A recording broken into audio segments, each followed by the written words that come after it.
ആനയും മുയലും. പണ്ട് പണ്ട് ഒരിടത്ത് ഒരു കാടുണ്ടായിരുന്നു. ആ കാട്ടിലാണ് എൽദോ എന്ന ആനച്ചാരും മിക്കു എന്ന മുയലച്ചനും താമസിച്ചിരുന്നത്. എൽദോ ആന വളരെ നല്ലവനായിരുന്നു. എല്ലാവരോടും നന്നായി പെരുമാറുകയും ചെയ്യുമായിരുന്നു. എന്നാൽ മിക്കു ആകട്ടെ ഭയങ്കര വികൃതിയായിരുന്നു.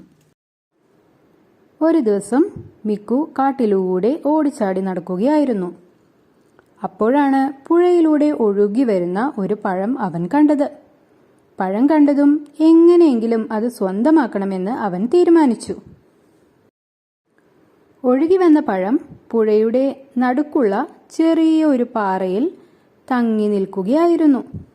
മിക്കു എന്തു ചെയ്തെന്നോ, പുഴയിലുള്ള ചെറിയ ചെറിയ പാറകളുടെ മുകളിലൂടെ ചാടി ചാടി പഴത്തിന്റെ അടുത്തെത്താൻ തീരുമാനിച്ചു. അതിലൂടെ അപ്പോഴാണ് എൽദോ ആന വന്നത്. മിക്കുവിനെ കണ്ടതും എന്തോ പന്തികേട് എൽദോയ്ക്ക് തോന്നി. മിക്കു എന്തോ ചെയ്യാൻ പോവുകയാണ് എൽദോ മനസ്സിലോർത്തു. എന്നിട്ട് ഉറക്കെ മിക്കുവിനോട് ചോദിച്ചു, മിക്കു, നീ എന്ത് ചെയ്യാൻ പോവുകയാണ്? അത് കേട്ട് മിക്കു പറഞ്ഞു, അതാ പുഴയുടെ നടുക്ക് പാറകളുടെ ഇടയിൽ ഒരു പഴം കണ്ടോ, ഞാനത് എടുക്കാൻ പോവുകയാണ്.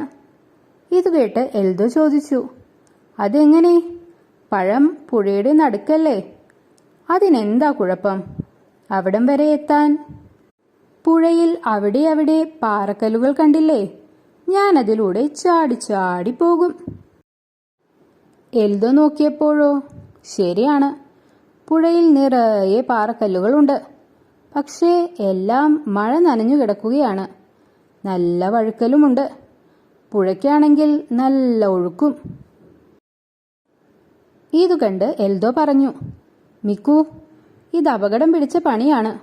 നോക്ക്, പാറക്കല്ലുകളെല്ലാം നനഞ്ഞു കിടക്കുകയാണ്. നീ വഴുതി വീഴും. വേണ്ടാത്ത പണിക്ക് പോകല്ലേ മിക്കു.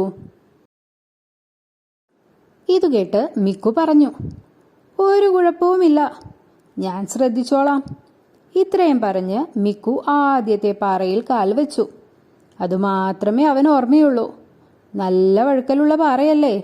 ഒരു കാൽ വെച്ചതും കാൽ വഴുതി അവൻ പുഴയിലേക്ക് വീണു. ഇത് കണ്ട ആനച്ചാർ ഓടി വന്ന് അവനെ രക്ഷിച്ചു. ഞാൻ പറഞ്ഞതല്ലേ മിക്കു ശ്രദ്ധിക്കാൻ, പറഞ്ഞത് കേൾക്കാത്തത് കൊണ്ടല്ലേ അപകടം സംഭവിച്ചത്. ഇത് കേട്ട് മിക്കു പറഞ്ഞു, അതിന് എനിക്കൊന്നും പറ്റിയില്ലല്ലോ.